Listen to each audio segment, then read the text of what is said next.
the whole GTM engineering thing, right? Where like a lot of people actually are, GTM engineering, people kind of get annoyed by it, but in reality, it's a whole new way to unlock growth. It's just, it takes time to learn. Like there's a whole new suite of technology out there. Yeah. There's a whole new world of skills to learn. There's a big opportunity that I think some people are kind of like, GTM engineering is just RevOps. And then there's, a lot of other folks who are like, GTM engineering and growth engineering, that sort of stuff is like employs RevOps principles, but it is very much like a new way to use sophisticated automations through the tech and the AI to do a lot of meaningful growth work and campaign. Andy, thank you for coming on. Very excited to chat with you, especially because you were formerly at Tourial, now you're at Peel, and huge fans of Tourial. I've used that now at a couple companies. So would love to start with maybe just kind of you can probably give a better intro than I could ever give for you. So I'd love for you to just kind of give a little background on what you've been up to, what you do now. Sure. I think Tourial is now Navless. So if you do a search for Tourial, I think it's going I to come did up notice as that. Navless. Yes. In the heavily, no. Renamed them to more of like an AI focused Yeah. outcome, The really. website is awesome. Really interesting.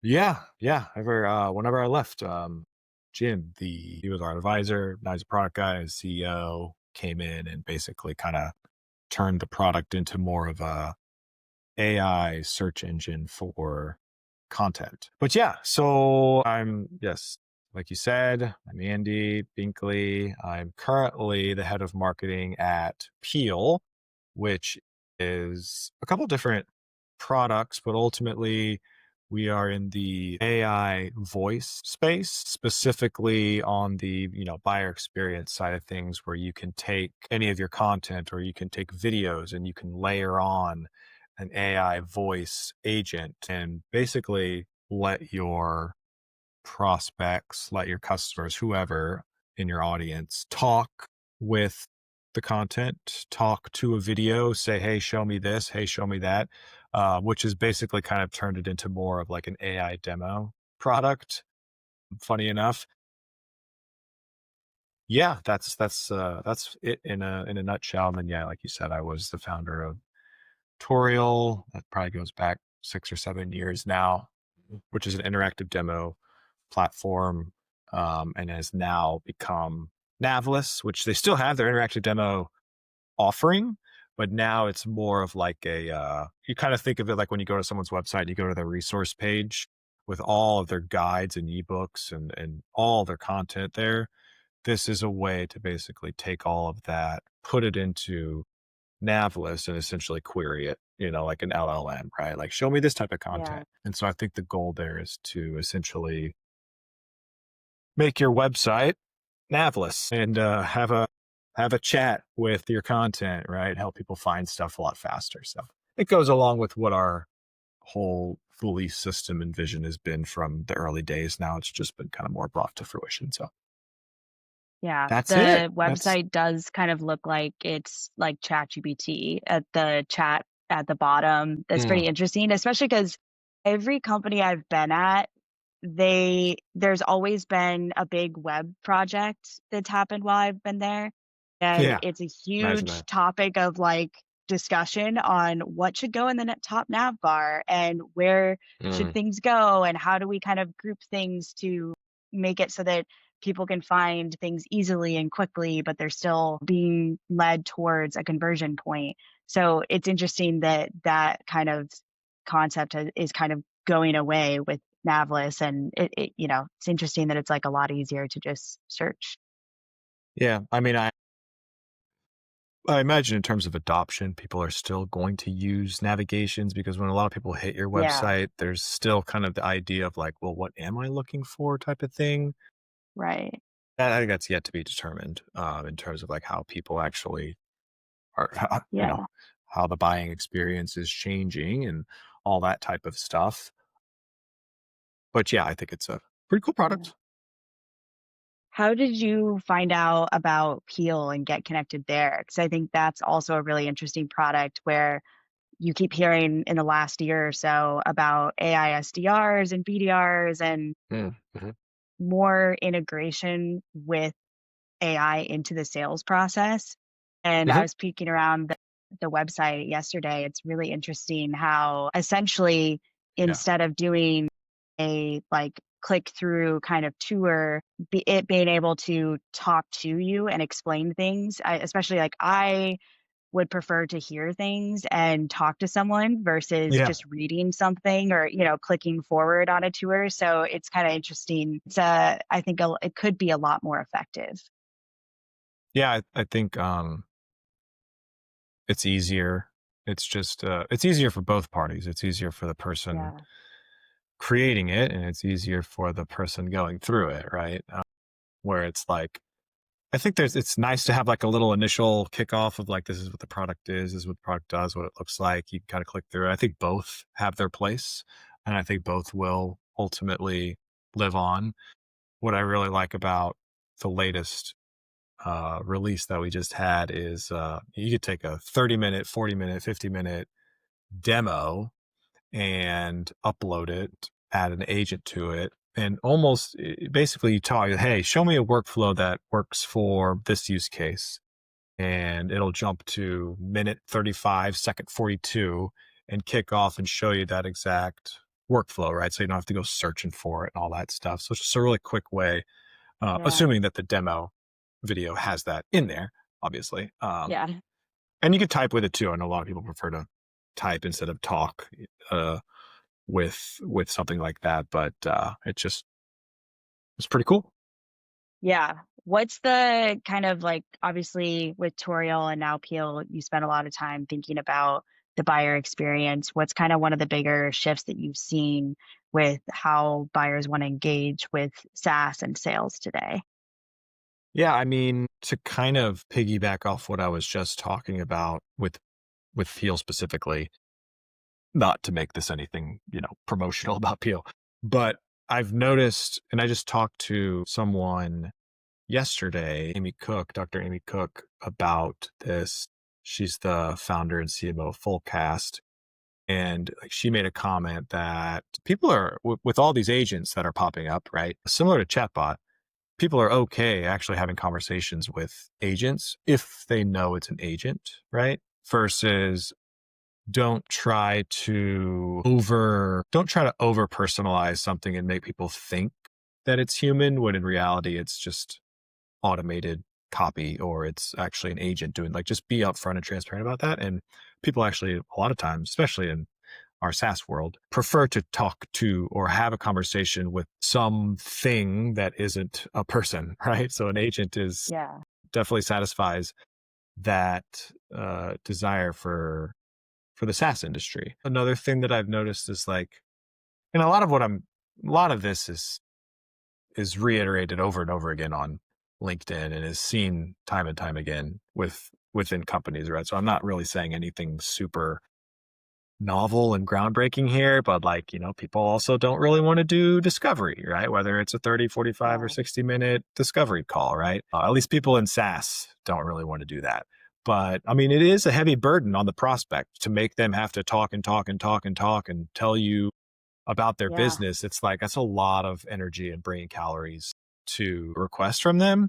Like, and this was the original product that we had at Peel, which was called Discoverables, which was a way to basically get a lot of this information beforehand by doing some of the discovery through an AI agent, right? It's like a survey tool where you can just like create your discovery track. And when somebody requests a demo or however, with maybe they book a demo through SDR, you could send it to them and they can like take 5-10 minutes to answer some discovery questions through a voice conversation with an agent. And, that might save you 30, 45 minutes of a phone call and you can move through the cycle faster. So a lot of people don't want to do discovery. I don't think that's any surprise. I mean, psychologically, obviously, nobody wants to be pressured, right? You got to keep your marketing and sales messaging a lot more consultative and less direct than we historically kind of approach things. You could be direct when the time is right, like through breakups and tire kickers and indecisive buyers. But, there's studies out there that like the slightest bit of pressure kills trust, right? And so you gotta watch out for that. Everybody's doing research in LLMs, right? So like when people come to your website, they are even more educated than before, right? They're not just talking to their community and their network and doing a bunch of research elsewhere.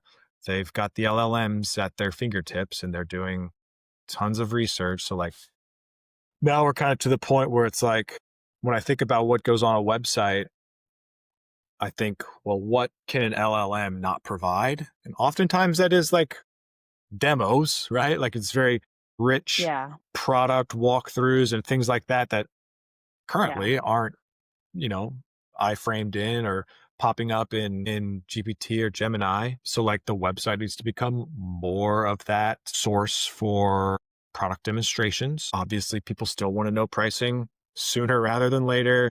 Not really a problem with SMB and PLG. It's more of the mid-market enterprise where pricing is super tailored and complex and customized. So we got to get on a phone call. Like it's just Yeah. that's fine, but then figure out ways to be able to provide that sooner. We all still, try to rely on that phone call. And I do think like less less live conversations, more async conversations, right?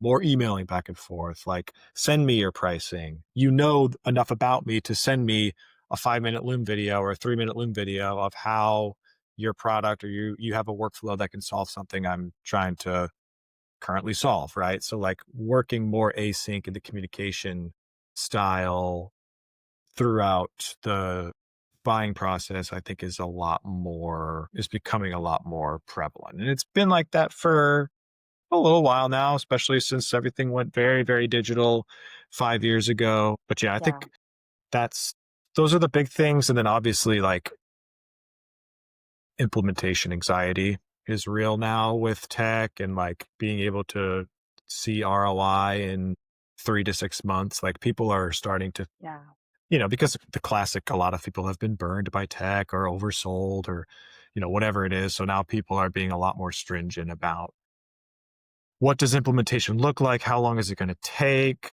When should we expect to be fully live up and running? When can we start to see results? Whether that's, time saved or money gained. It's really only those two things.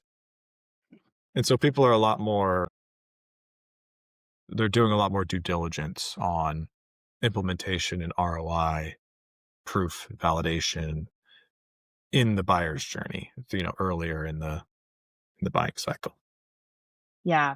Whenever I was in house and had to buy a SaaS tool, my least favorite part was always getting on the first discovery call because there's just you appreciated whenever they would send me an email ahead of time and I could Yeah. just list out like here's all my answers to all of the very basic questions that I know Yeah. you're going to ask because that allowed for a much more effective and meaningful conversation and frankly a more enjoyable conversation from my end as the prospect I versus wish there was some sort of like not a marketplace, but like if somebody is doing a software search and evaluation and they're looking at 3 to 5, companies, like I should only have to do discovery one time. yeah. And that lives somewhere that is then accessible by these other 3 to 5 vendors Right. to then see, okay, here's all the discovery from this person. And like you can get more tailored at the individual level when you have those conversations, but I don't Yeah. know. No, I mean It's almost like a it's version of a trust center, but specifically for your company's like go to market and like yeah, what are all of the stats that they're going to ask about, like what's your average sales cycle length, what's your close rate, what are yeah, your biggest challenges, those types of questions that you could just put on a cloud somewhere and then whenever someone needs to know they can request access to it and all you have to do is send a quick invite. That would be yes. nice. Maybe That that's somebody build this, please, because that would be well, I mean, awesome. it prevents, think about how many people don't reach out because of the fact that Yeah. they know what's going to happen, right? Like, and there's a lot of industries where Yeah. that's fine. They don't care as much, but like then it really just comes down to who's the first couple of people to get you on the phone, right? And Yeah. For the sure. product may be better suited for the company that is third or fourth or fifth in line, but the buyer, the prospect is just like, they're discoed out, right? They don't want to keep spending all this time repeating their problems and their requirements and whatever that may be. So yeah, it's a trust center for discovery. Yeah, build it. Yeah. Even I went to this tech event and they use this tool called Bordy. I think it's called Bordy. Have you heard of that? Have you used that? No, how do you spell it? Boardy. I think it's called Bordy. But basically it calls you and you have a conversation with this AI agent and Oh, I it's have seen asking that. you questions about like what you do, who you're looking to connect with, all ahead of the networking event. And then it's telling you, hey, based on what you told me, these are the people you should talk with at this event. Really cool, really interesting. It only took Mm, 5 minutes and it made the event 10 times more effective. So I think that like maybe something like that with discovery could be interesting just to like if someone could take 5 minutes. A lot of people don't, if you send a prospect a questionnaire before the discovery call, then that takes time too to just, write it all out versus a 5 minute hmm. conversation with a voice AI agent and just having it ask you a couple high level questions that Yeah. you need to know, allowing for like a much better effective conversation when you Yes, actually get on the phone with sales. for sure. Yeah. And I mean, we at Tourial, we did a type form after somebody would request a demo and ask them a few questions. And um, Yeah. yeah, like to your point, it's not as good as doing some sort of, AI led conversation. It didn't exist at the time, Yeah. but the rate at which people would fill those out was like almost 100%. Anytime somebody would request a Really? demo, we would send them like 7 questions. Yeah. In a type form. And Interesting. almost 100% of the time people would fill it out. That is a lot higher than I would have expected. Yeah, I mean, we were That's also so cool. selling to we were selling to MarTech people who hate doing Yeah, discovery. Like the pain there exactly. was Yeah, pretty fair. visceral to the point where it's like, okay, I know exactly if I fill this out, it's probably going to help you not have to ask Yeah, me a ton of discovery. So I get it. But yeah, I mean, I, yeah, I true. I'm pretty sure it was like almost 100%. Probably like 90, but yeah, it was good. And yes, I have seen Bordy. Now that I look at it, I've seen it on LinkedIn a couple times. Yeah, it's a pretty cool tool. I've also last week I just received what I believe is my first phone call from a voice AI agent. And I didn't answer because I didn't recognize the number, and if I don't recognize the number, I don't usually answer my phone. But I left a voicemail, and right away I was like, "Oh, this is," and it's kind of going back to your earlier point on should you be a little bit more transparent about that of just saying, "Hey, this is so and so, this company's voice AI agent, and here's what I'm calling you about." It'll be interesting to see how all of this kind of changes in the next couple of years. Yeah.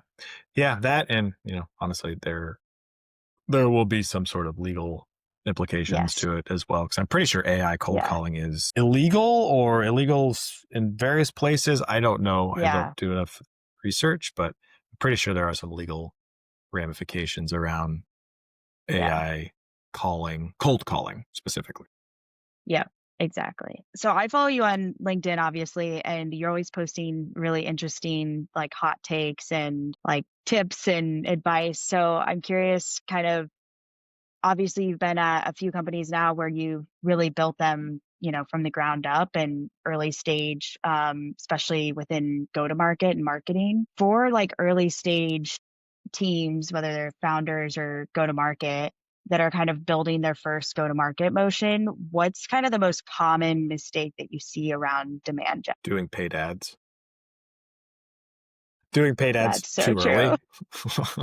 Yeah. uh, And you're yeah, like, just your website doesn't even say what you do, and you don't have a yeah. good like nurture flow if someone does sign it. Yeah. Yes, just donating your money to Google oftentimes. And I mean, I Yeah. think it does depend on the category, right? If you're entering a category with a bunch of incumbents and you're a new player in the space, there might be some paid search opportunities because there's already a search demand that exists. So you could try and cannibalize, you can try and piggyback off that and cannibalize some of the other brands that are paying. But like even then, it's then you're paying for traffic to come to your website to a brand that no one's ever heard of.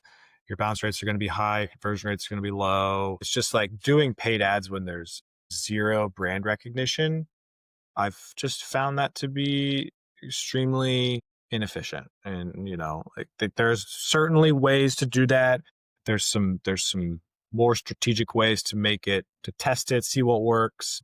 But it's overdone. It's treated too much like we need demand. Let's turn on the Google ads, right? Because Google ads are bottom funnel, they're keyword driven. Let's look for the high intent ones and let's capitalize on them. And like, there's a point in time where that absolutely makes sense, but like early stage founders figuring out their go to market, oftentimes think they have product market fit and they don't, or they definitely don't. And they think that ads can help, achieve a higher acquisition. It 9 out of 10 times paid media, even in general, is going to be lackluster results, inefficient, and basically lighting your money on fire until you Yeah, know that's what I was just exactly who thinking. you're targeting. Yeah. I mean, you got to know Yeah. exactly who you're targeting. And I think that's also something that people neglect a lot is like, well, demand gen's just all your channels, you know, all your distribution and spending money and on, all that stuff. But like, okay, that's a big part of it.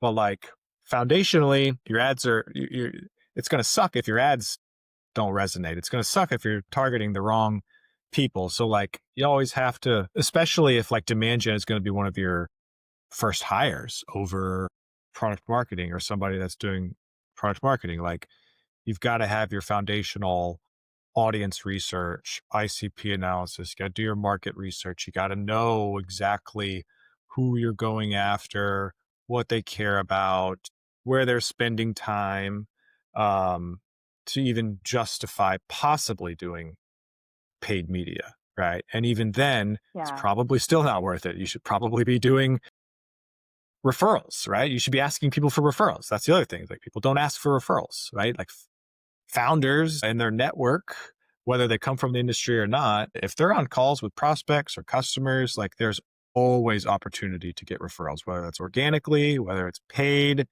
whether it's some other way that you're kind of trying to cultivate or activate your network or their network. Referrals go so forgotten about because I don't know if people just forget to ask, if they're afraid to ask. It's a combination of things, but paid ads too early, not asking for referrals, I think are big things, and neglecting the product marketing foundations because, well, I mean, it's there's no direct ROI that you can tie to the efforts you put into product marketing, positioning, Yeah. your messaging, your pillars, your audience research and all that stuff. But like, well, then all of your communications are going to suck. And if your communications suck, if all of your messaging sucks, if your website sucks, then like kiss your conversion rates goodbye. And you're going to have to be spending so much time doing Yeah. manual outreach just to try and get people interested in taking a call, right? Whereas if you just Yeah. nail the foundations from the start, ads become easier and everything becomes easier. Yeah. Yeah. Fair. What's the best time and way to ask for referrals? Um, I don't know. There's a lot of different approaches, I think. One that I think is probably the most common used is like customers, right? So when you're on a call with a customer, right, or if you're having your onboarding kickoff with a customer, now that they are customers, you can start to ask a little bit more from them without risk of them being turned off by it, right? Where people are a lot more hesitant in the pre-sale process because of risk of, oh, I'm just trying to get them to buy the software. I'm not trying to get them to refer business just yet. So post-sale is most frequently where you're going to see it used the most. But to me, that just means that there's a bigger opportunity. You're having more conversations. There's more of an ecosystem to tap into before the sale because you're talking to so many more people, right? So like there's a way to do that, right? And it's not, it's just if somebody doesn't become a customer, you could simply ask them for a referral, right? It's not too difficult. The other thing that I've started doing at Peel that's been really successful is, and I stole this idea from Scott Leese, and then I kind of reworked it a little bit. But basically, all of our advisors, so I don't know how many people actually do this or know this, but it's such an easy thing to do. Your LinkedIn connections, if you have any sort of audience on LinkedIn, your LinkedIn connections are all exportable, right? I can export all, whatever, 5,000 of my LinkedIn connections to a spreadsheet, and it'll give me their title and a little bit of info about them, not much. And you can take that, and basically what we did is we've had just our advisors, so like 5 or 6 of our core advisors to Peel, send us their LinkedIn connections. And then I just comb through them, find 40 or 50 that we want connections Yeah. to. And if they know them, they make the intro. If they don't, they still oftentimes will make some sort of intro by saying, hey, I'm helping this company out with go to market. They do X, Y, and Z. Would you be interested in chatting with them? Right. And our advisors have like pretty high clout influence in the space. So like that Yeah. helps a lot. They get a really successful response rates. And so like that alone has led to, just 10 to 15 demos in the past month and a half, just from like that alone. Right. And you could do Yeah. that very similarly with some sort of referral program, right? Where you're like asking customers or even non-customers to be part of a referral program. Send me your LinkedIn contacts. I'll find 100 of them. If you make an intro and they close and become a customer, you get, $1,000, 10%, whatever the case may be. Um, so there's different ways to do it, but and maybe people are doing this a lot more than I realize, but there is definitely a world, a referral network world that exists that's a lot easier if you can just cultivate the right people's Yeah. LinkedIn connections and just take a little bit of time, go through them, find the ones you want intros to, and have them send messages for you. I think it's a lot easier if you have more of this like program set up because I think it's kind of like it's like asking for money in a way. Like Yeah. it's not just like that, but I think people view it as that. And so it Yeah. becomes very uncomfortable to ask someone like one to one for a referral. But if you have like, Hmm. a page on your website that says like this is our referral program. And even I've done exactly what you're saying, but in a more slightly more automated fashion where Mm.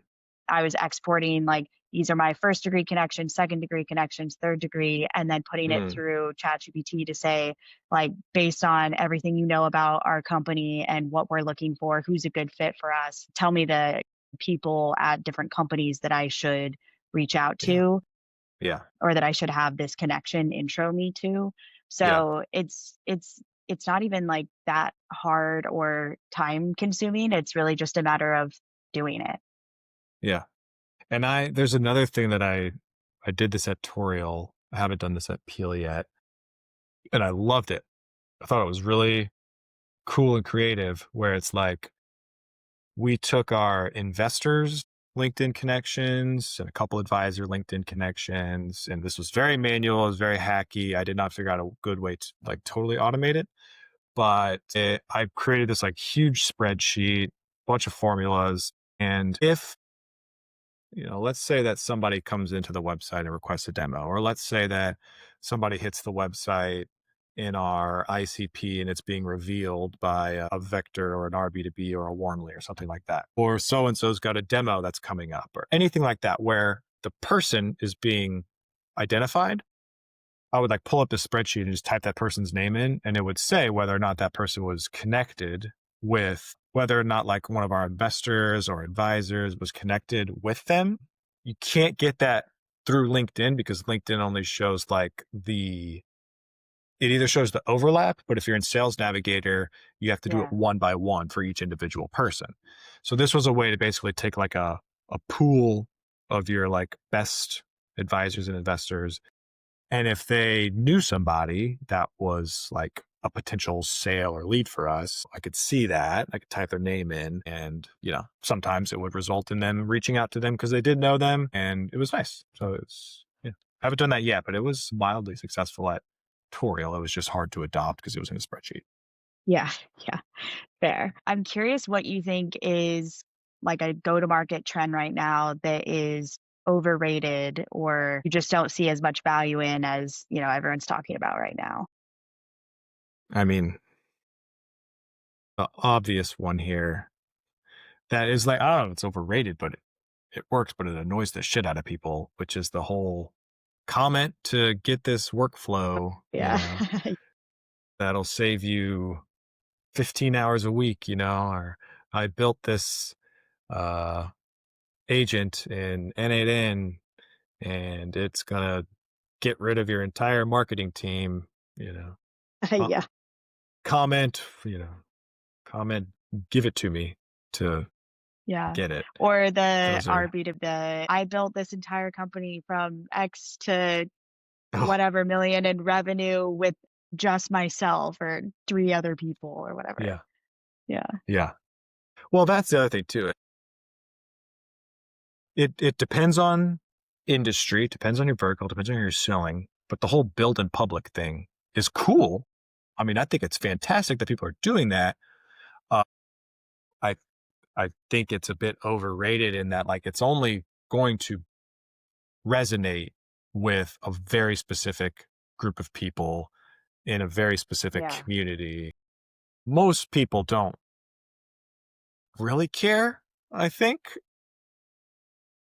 They might, but it's like I like it because like I'm a founder. I like to see the metrics. I like to see how things are going. I think other people like to see Yeah. the story.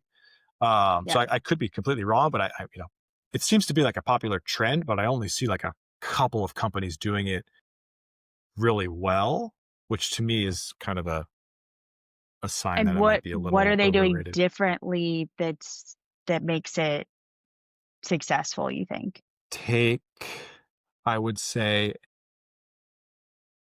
more unique perspective. So it's a couple things. It's like with anything with building a community and building a personal brand, right? Consistency, doing it all the time is first and foremost the number one thing.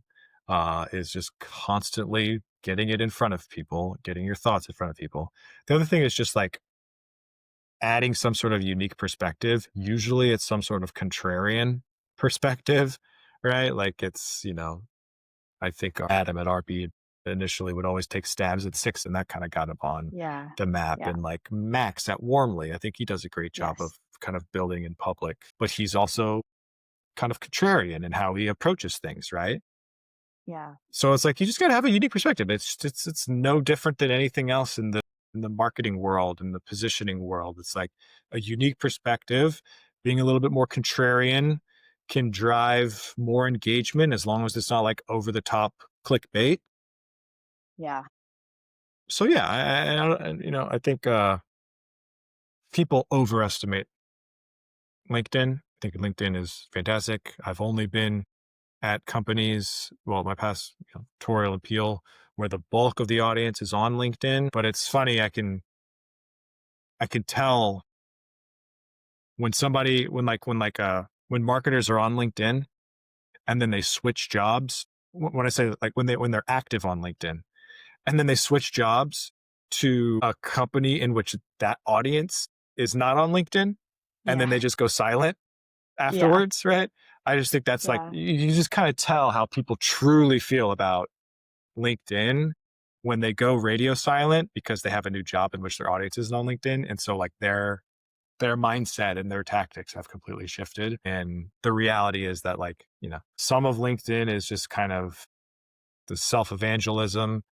And the other part of LinkedIn is like you're actually trying to help your company's brand grow. You're not actually particularly in love with the platform anymore because it's just a social platform. But yeah, Yeah. all that to being said, it's GT. There's lots of trends that are overrated, but I think those are a couple things that just kind of stick out, since I spend probably Yeah. way too much time seeing my LinkedIn feed. Yeah. Is there anything that you think is underrated? Underrated. What? Well, the whole the whole GTM engineering thing, right? Where like a lot of people actually are, GTM engineering. People kind of get annoyed by it, but in reality, it's a whole new way to unlock growth. It's just it takes time to learn. Like there's a whole new suite of technology out there. Yeah. There's a whole new world of skills to learn. There's a big opportunity that I think some people are kind of like, GTM engineering is just RevOps. And then there's, a lot of other folks who are like GTM engineering and growth engineering and that sort of stuff is like it employs RevOps principles, but it is very much like a new way to use sophisticated automations through the tech and the AI to do a lot of meaningful growth work and campaigns. So I think I think it, because of the whole Clay ecosystem, there's so much more to it, right? Like there's, Yeah. you know, I, I've built some what I feel like are some really cool workflows using, these tools. You call it GTM engineering, whatever you want to call it, that, make the marketing process a lot easier, open up the door to new growth opportunities, right? Things that before this existed, you wouldn't have been able to do in an automated fashion that now you can. So I think maybe underrated isn't the word, maybe resistant is the word, right? Like it can be polarizing where people are like, I don't want to have to learn all this new stuff. And then other people are like, I cannot wait to learn all of this new stuff, Yeah. right? It's a new frontier. And like with that comes Yeah. excitement and motivation, but it comes with an equal amount of resistance. Yeah, I think it's hard because you don't just have to know how to use these tools, but you have to know what to build in the first place. And I think a lot of times people don't know even what the opportunity is or what you could build, what's possible. So it's kind of like knowing that part first and then actually executing it. And then from there, it's not just, okay, you just do it and it's done. Like we just created a workflow for internal for inertia the other week, and this week I was like, I think we should add on to this and do XYZ. So there's always more that you can tweak and build onto it. uh, but I Mm-hmm. guess that's, it's the same thing as like just normal marketing campaigns. You don't just launch it and say, okay, well, it's done. You should be always tweaking it and improving it. What do you think is like, or what you mentioned having built some of these cool, what you think are cool workflows, which I also probably think are cool. What are some of those workflows that you think have been like the most valuable for you guys? Yeah, I mean, there's one workflow that I've used that I like a lot. And there's one workflow that I just recently saw that I thought was really cool that I'm going to possibly try out. I think maybe we talked about it before, but we have, we use both Vector and our B2B, just the free version, show some stuff. Vector has even on their free version, a way to sync into Clay without paying. So I take Vector profiles that get revealed, send it over to Clay into a Clay table. And then we've switched over to Email Bison, but we were using Smart for this. Yeah. And then I would pull in Smart leads. Trying to think, did I pull them in or did I send the data? Anyways, I would cross reference with Smart to see then if that person was in an outbound campaign. If they were in an outbound campaign, then I would create a column that said yes. And then if yes, I would create another column to send a Slack alert.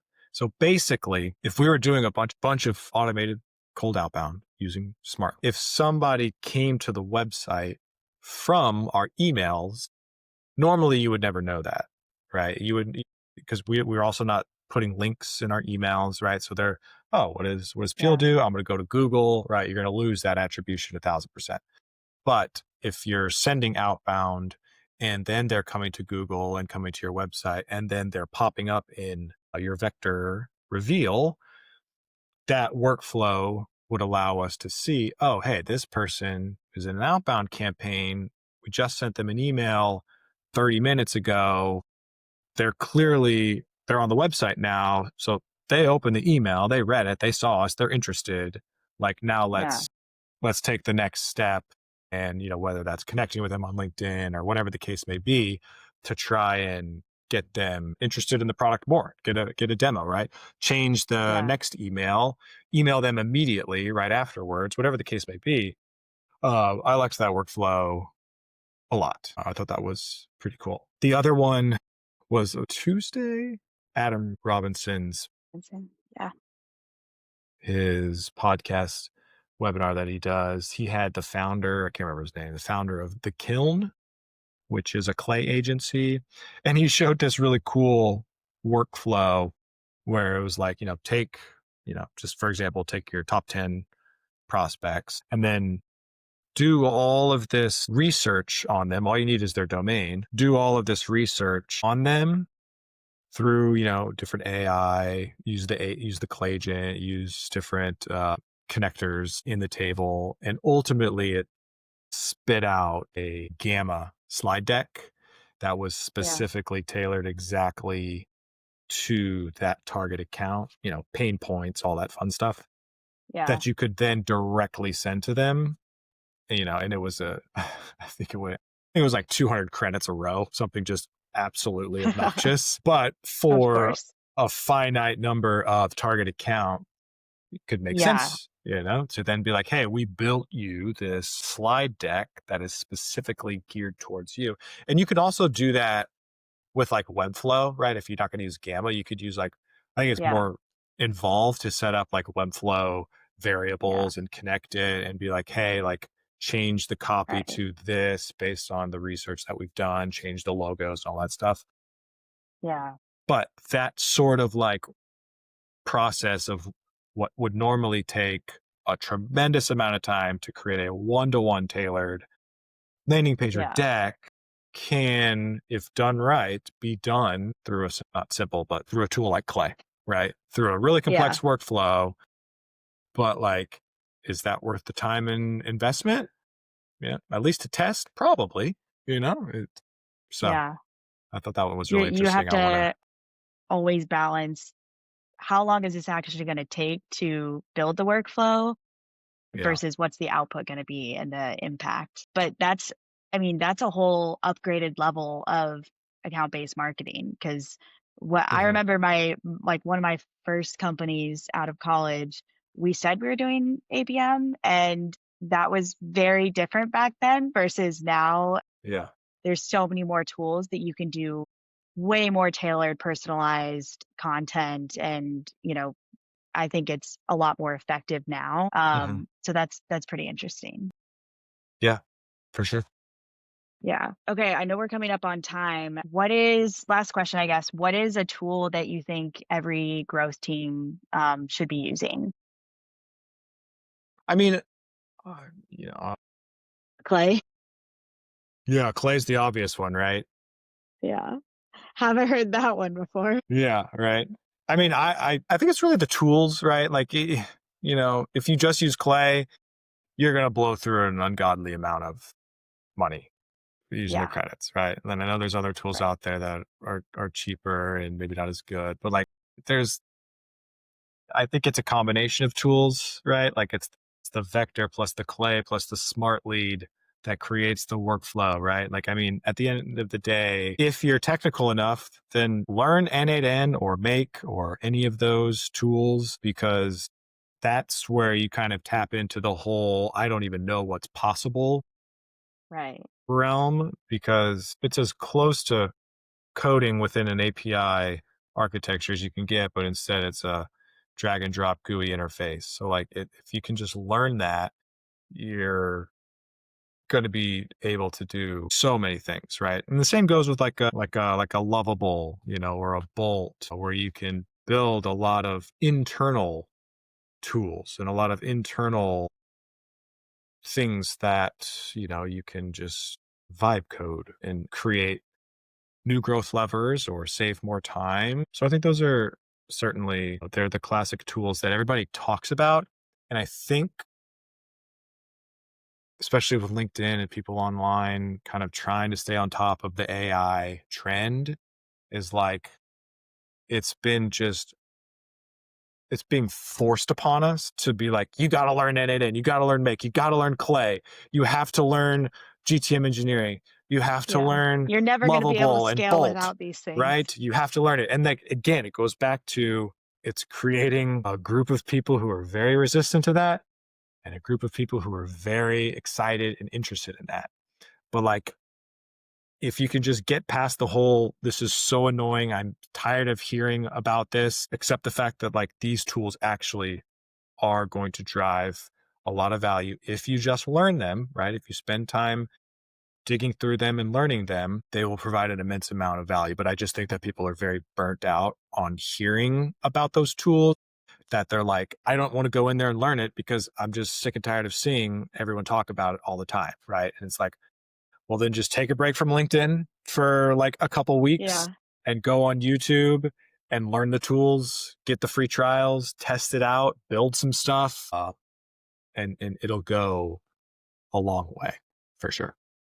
Yeah. It's also the idea that you don't necessarily have to learn it and become an expert because yeah, these all of these tools have different nuances that it is kind of annoying to learn them to a deeper level. Obviously, like at a very basic level, it's not. But nowadays, there's Mhm. so many agencies and different people that know how to do all of this that you can outsource to. And I think the other thing that will be interesting is to your point earlier on all of these LinkedIn posts saying this is the workflow that I built and it's getting X amount of results. This is what you need to do. There's also the idea that I think the best marketing and sales teams in the future are going to be the people that are creative enough to think of workflows rather than just repeating what other people are doing. So I think that's going to be really interesting to see all the different workflows and automations that people come up with in the future. Yeah. Yeah. And I think it's like, it starts to get into more of like the strategic operations versus the Yeah. tactical operations. And Yeah. everybody jumps into tactical. Okay, this let's just jump Yeah. into a Clay or an NNN and start building something that can help us do X, Y, and Z versus like it takes longer, it requires more planning, but you need to do the strategic part of it, which is like, what are we actually trying to solve for? What are the goals? How does this roll up to the larger initiative? Where are the pain points? Mapping out all the stuff that people just don't get ROI from initially, right? And that's where people tend to lose sight of what they should be doing, which is you got to do the strategic part of the operations first before you can start getting tactical with the execution. Yeah, exactly. Okay, thank you for coming on. Where can people find you if they want to connect with you? Well, LinkedIn, why not? Yeah, yeah. I'm on LinkedIn, and yeah, I think that's probably the best place for it. Email me, Andy, or my personal is Binkley J Andy. But yeah, Cool. Well, thank you so much for coming on. This was really fun. And obviously, you have a wealth of knowledge, and I always love reading your LinkedIn posts. So, if anybody wants to follow Andy, I highly recommend because he has great posts and a lot of practical, good advice every week. oh, I appreciate that, Hannah. Thanks for having me on.